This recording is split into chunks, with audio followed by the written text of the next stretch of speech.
I've spent most of my life regretting a decision I never made. Babbling doesn't make much sense. It didn't make much sense to me either, not at first. All I knew was that I had traveled farther than anyone else ever had, and after everything I'd seen, after everything I'd done, I ended up living beside a river in a tent like a homeless old man. Every morning I sat on the same wooden stool with the same fishing rod in my hands. Every morning I watched the water slide over the rocks and listened to the wind move through the trees. And every morning I waited. I was waiting for a boy named Eric. The river sat outside a small town that hadn't changed much in decades. There was only one trail leading down to the water. Most people never noticed me. That was intentional. The beard was fake. The wrinkles weren't. The fishing gear was real. The reason I was there wasn't. I wasn't fishing. I was watching. The first time I saw Eric, he looked exactly the way I remembered. Thin, quiet, shoulders slumped forward. The kind of kid who tried to make himself invisible. He walked along the riverbank, kicking rocks into the water. For a moment I couldn't breathe. Years of preparation suddenly felt meaningless. I had imagined this moment thousands of times. None of those versions felt real until then.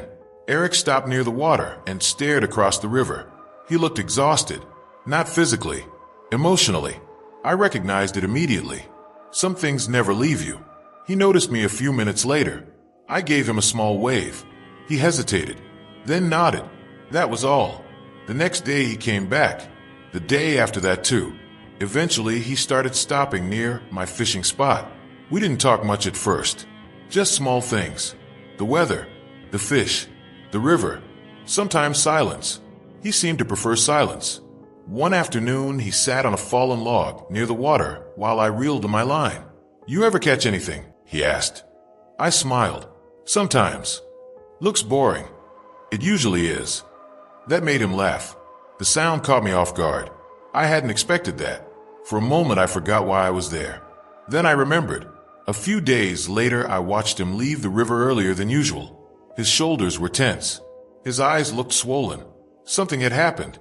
I knew what. The problem was I knew too much. The next afternoon he returned. He looked angry. Not normal teenage angry. Something deeper. Something dangerous. He sat beside the river, throwing stones into the water. One after another. Harder each time. Finally he spoke. "They won't leave me alone." I kept my eyes on the river. "Who?" "The kids at school." I didn't answer. He laughed bitterly. "Guessing you were popular?" "No." That got his attention. He glanced toward me. He looked surprised. I suppose I didn't fit the image. People see old age and assume wisdom. Most of us are just older versions of who we used to be. The river stayed quiet between us. Then he spoke again. "They hate me." His voice cracked. I hated hearing it. Not because it surprised me. Because it didn't. The next day I followed him. Not closely. Just enough. I watched from across the street as he entered the school. Hours later I watched the cafeteria through a side window. The place was loud. Students everywhere. Eric sat alone at a corner table, just like he always did. A few minutes later the boys arrived. There were 4 of them, laughing, shoving each other, looking for entertainment. I watched one of them slam Eric's lunch tray onto the floor. Food scattered everywhere. The entire table erupted in laughter. Eric stared down at the mess. Then one of the boys grabbed his collar. Another shoved him. A third pushed him to the floor. The laughter got louder. I looked away. I couldn't watch anymore. Some memories are easier the first time. Later that evening Eric returned to the river. His eyes were red. He looked exhausted. They shoved my face into the food. I said nothing. They think it's funny. Still nothing. Then he looked at me. I want them to feel what I feel. The words hung in the air. I felt cold. The river suddenly seemed much quieter. Pain makes people think strange things. It doesn't mean you have to listen. He looked down at the water. Neither of us spoke for a long time. Eventually he left. I watched him disappear through the trees. Then I looked toward my tent. Time was running out. The tent looked ordinary from the outside. Inside was something very different. Most people would have called it impossible. A series of machines lined one wall. Screens, power cells, temporal equipment, devices that hadn't been invented yet. Photographs covered a metal table. Most showed children, some smiling, some crying, some unaware they were being watched. All of them connected, all of them important. At the center sat a folder. Inside was Eric's file. I stared at it for a long time. Then I closed it. The following afternoon, I left the river to gather firewood. When I returned, the tent flap was open. My heart nearly stopped. Inside, someone was moving. Eric. He stood over the table, staring at the equipment. His face had gone pale. The folder lay open. Photographs scattered across the floor. He turned when he heard me. The look in his eyes wasn't fear. Not yet. Confusion. What is all this? I didn't answer. What are those machines? I remained silent. Then he noticed the photographs. What are these? His voice was shaking now. You shouldn't have come in here. What is this place? Fear finally appeared, for both of us, because I knew what happened next. I had always known. When Eric woke up, he was tied to a chair. The room was dark except for the glow of the equipment. He struggled immediately. Let me go. I stood in front of him. My hands felt heavier than usual. What are you doing? He shouted. I picked up the device. The same device that had brought me there. The same device that had ruined my life. You need to see something. His breathing quickened. What? I didn't answer. I attached the device to his head. The machine activated. Light flooded the room. The vision began. Eric screamed. At first he saw fragments. Hallways. Classrooms. Students running. Then he saw himself. Older. Walking through the school, carrying a rifle. His face looked empty. Broken. Beyond anger. Beyond reason. Gunshots echoed through the halls. Students fell. Teachers screamed. Blood covered the floors. The vision forced him to watch everything. Every victim. Every death. Every terrified face. When it ended, he was crying. His voice barely existed. I removed the device. His entire body trembled. That's not me. I said nothing. His voice cracked. I would never do that. The room felt impossibly small. I stared at him. At the fear. At the confusion. At the desperation. Then he said the words I already knew he would. I can change. Tears streamed down his face. I can stop it. You have to believe me. That was the problem. I did. I believed him completely. Eric stared at me. Then his expression changed. The confusion disappeared. His eyes widened. He was finally seeing it. The resemblance. The voice. The eyes. The way I looked at him. My chest tightened. The realization spread across his face. You're me. The room fell silent. For the first time since I'd arrived at the river, there were no more secrets. No more lies. No more disguises. Just the truth. A terrified boy. And the old man he would become. His face crumpled. Tears streamed down his cheeks. You came back for me? I nodded. For a long moment, neither of us spoke. Then Eric wiped his eyes and looked around the tent. His gaze moved across the machines, the photographs, and the equipment lining the walls. Finally, he looked back at me. How did you even get here? I stared at the floor for several seconds before answering. After the shooting, they took me alive. The words felt heavier than they should have. Most people expected me to die in prison. Honestly, I expected the same thing. I glanced toward the machines, but the world changed while I was sitting in that cell. Time travel technology was still experimental back then, and most people who volunteered for those missions never returned. The government offered me a choice: spend the rest of my life inside a prison cell, or spend the rest of my life trying to prevent tragedies. Understanding slowly appeared in his eyes. They sent you on missions? I nodded. For decades, I traveled through time trying to stop disasters before they happened. I pointed toward the photographs scattered across the table. Train derailments, building collapses, bombings, anything that might be prevented before it happened. My eyes drifted back toward him. I saved some people. I failed others. After a while, the victories stopped feeling like victories. Eventually, they gave me one final assignment, the last mission I would ever take.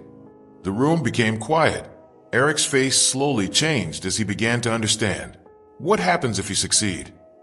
I looked directly at him. The future that created me disappears. His eyes widened. And what happens to you? A sad smile crossed my face. I disappear with it. The room fell silent. Neither of us wanted to say what came next, because we both already knew. I looked down at the gun resting beside the machine. Slowly, I picked it up. My hand trembled. For a moment, I did not see the teenager tied to the chair. I saw the lonely kid beside the river. The boy who only wanted someone to understand him. The boy who still believed life could get better. A tear rolled down my cheek. I truly wish things had been different. Then I raised the gun and pulled the trigger. The sound echoed through the tent. For several seconds, I simply stood there. I looked at Eric one last time as his body leaned against the side of the chair. Then I turned and walked outside. The river flowed exactly as it always had. Calm, unchanging. I followed the trail to the old wooden stool beside the water and sat down. The same place where I had spent years waiting. The same place where I had spent most of my childhood trying to escape the world. For a while, I listened to the water moving over the rocks and watched the current carry leaves downstream. Then I noticed my reflection. At first, I thought it was a trick of the light, but the face staring back at me was beginning to fade. The edges softened. The details disappeared. Slowly, piece by piece, the man in the water ceased to exist. I understood what was happening. The future that created me was unraveling. The prison cell, the missions, the decades I had spent chasing redemption, all of it was being washed away. I sat there without moving as my reflection grew fainter and fainter in the moving water, until even the river could no longer remember I had ever been there.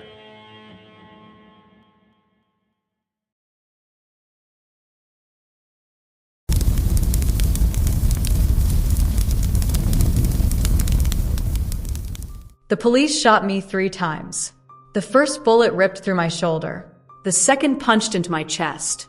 The third dropped me onto the hallway floor, where my blood spread beneath me like a shadow trying to swallow me whole. Someone yelled for a medic. Red and blue lights flashed across the ceiling. Officers were shouting. Radios crackled. Boots pounded across the hardwood. But none of that mattered anymore. All I could think about was the little boy, the one drenched in blood. The one nobody else ever saw. Maybe that's why I'm finally telling this. Because silence is heavier than guilt, and guilt has a way of finding you no matter how carefully you bury it. It started that morning. I was hiding in the bathroom, whispering to Peter while my husband shaved in the next room. Peter wanted to talk about us, about old mistakes, about the things we had buried so deep we pretended they were gone. I remember feeling irritated more than ashamed, and that sounds awful now, but it's the truth.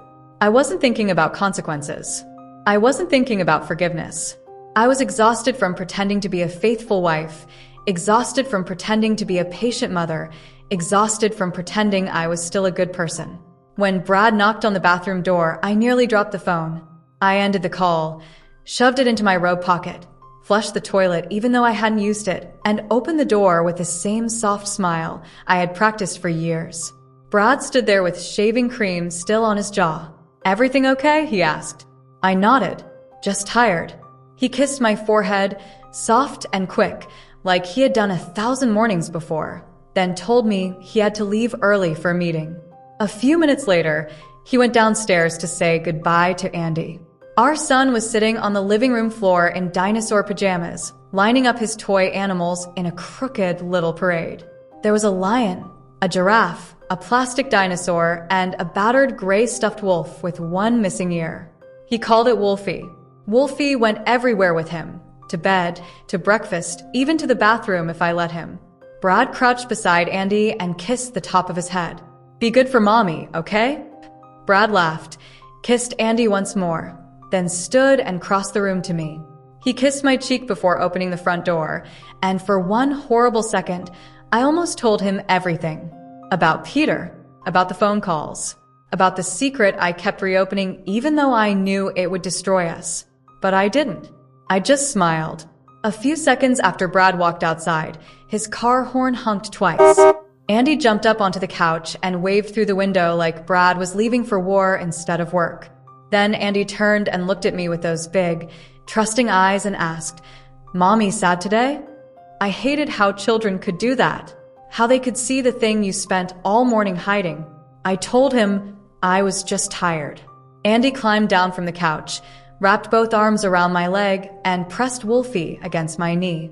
Wolfie, make brave. For a second, I almost cried. Not because I deserved comfort, because I didn't. The rest of the morning moved slowly. Andy followed me from room to room while I folded laundry, wiped counters, and pretended not to check my phone. He fed Wolfie imaginary cereal at the kitchen table, dragged him through the hallway, and stopped every few minutes to show me some tiny discovery only a 2-year-old could find important. I loved him. God help me, I did. But there were moments when motherhood felt like a room with no door. Moments when I missed silence. Moments when I missed being untouched, unneeded, unknown. The guilt always came afterward, but the thoughts came first. A little before noon, I carried Andy upstairs for his nap. He rested his head against my shoulder, one hand clutching Wolfie and the other curled against my neck. Halfway up the stairs, he mumbled, "Love you, Mommy." Children say things like that so easily, like love is nothing, like it doesn't weigh anything. I kissed his hair and told him I loved him too. In his room, I laid him in bed and tucked Wolfie under his arm. He pointed toward the closet and asked if Wolfie could watch for monsters. I smiled and told him there weren't any monsters. Andy thought about that, then nodded. Wolfie watch anyway. I sang him the old lullaby my mother used to sing to me, the one about the little gray wolf waiting near the willow root. By the time I finished, his eyes had fluttered closed. For a few minutes, the room felt peaceful. Then I stepped into the hallway and saw something move near the stairs. It was small and quick, low to the ground, gone before I could properly see it. For a moment, I thought it was Wolfie. Then I remembered Wolfie was still tucked beneath Andy's arm. I walked toward the stairs and looked down into the living room. Nothing. The house was silent. Not normal silent. The kind of silence that feels aware of you. I stood there for several seconds before finally convincing myself I was imagining things. Downstairs, I tried making coffee. My hands shook enough that I spilled some across the counter. That was when my phone buzzed. Peter. I ignored the call. A few moments later, he called again. Then a message arrived. The message was short, but it was enough. He apologized for bringing up the past. He said he couldn't stop thinking about it. Then he mentioned the baby. That single word sat on the screen like a weight. The baby. The one we never named. The one we agreed to forget. The one we spent years pretending never existed. Before I could stop myself, I started doing the math. 4 years old. Maybe 5. Old enough to run through the backyard. Old enough to laugh. Old enough to call someone mommy. The thought made my stomach twist. When I looked toward the television, I saw him for the first time. A little boy stood in the black reflection of the screen. He looked older than Andy. Dark hair hung against his forehead.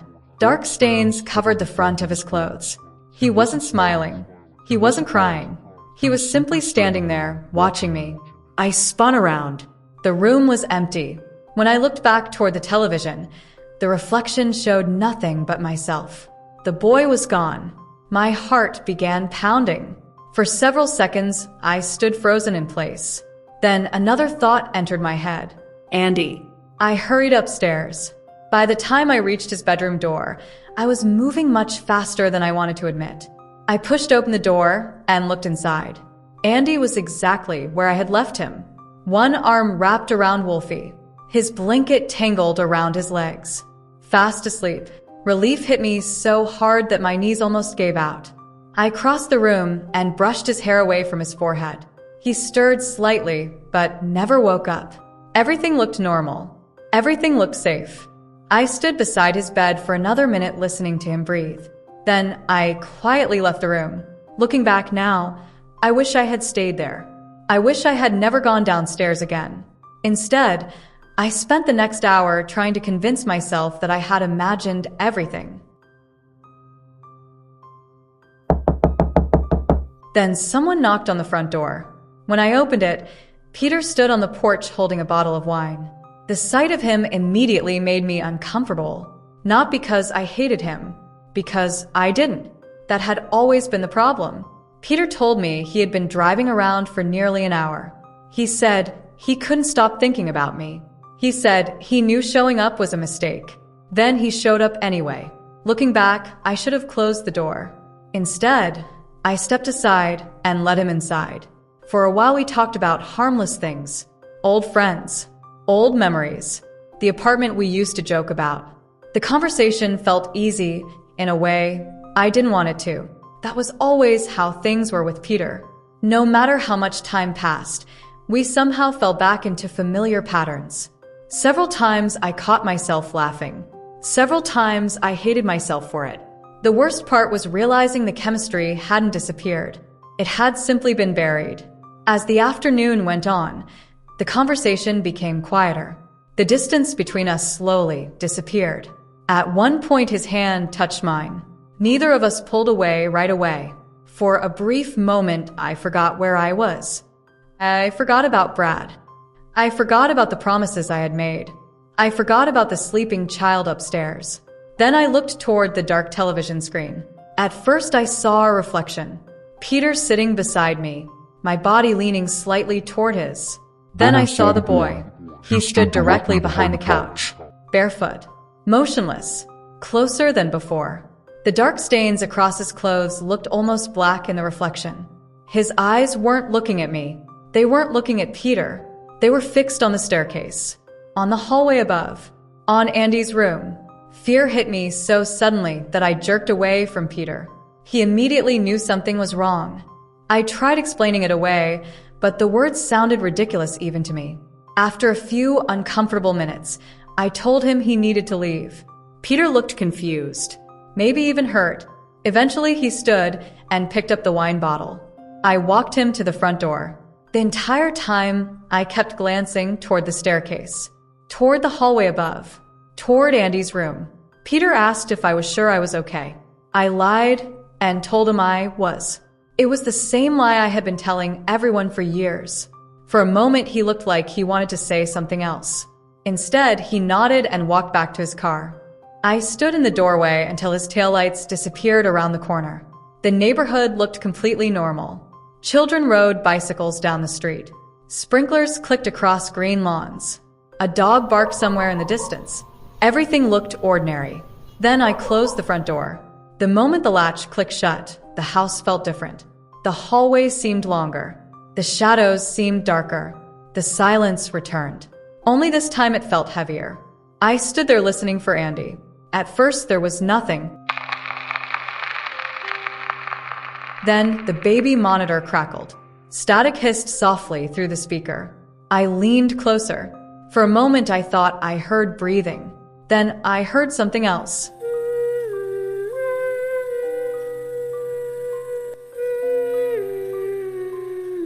A child's voice. Not Andy's voice. Not exactly. Just a soft sound. Almost like a humming. My stomach tightened. I stared at the baby monitor for several seconds after the humming stopped. The house had become quiet again. Too quiet. I told myself it was interference. A cross signal. A bad connection. The kind of thing that happened with electronics. The problem was that I didn't believe any of those explanations. I set the monitor down and looked toward the staircase. For a moment, I considered calling Brad. For another moment, I considered leaving the house entirely. Instead, I headed upstairs. The hallway seemed darker than before. The shadows along the walls looked deeper. Every step creaked beneath my feet. By the time I reached Andy's bedroom door, my heart was beating hard enough that I could hear it. I slowly pushed the door open. Andy was asleep. Relief washed over me immediately. He looked exactly as he always did. One arm wrapped around Wolfie. His blanket tangled around his legs. His hair sticking up in every direction. For a moment, I simply stood there watching him. The room felt peaceful, normal, safe. I walked to the side of the bed and gently brushed his hair away from his forehead. He stirred slightly. A tiny sleepy sound escaped him. The sound made me smile. God help me, I loved that little boy.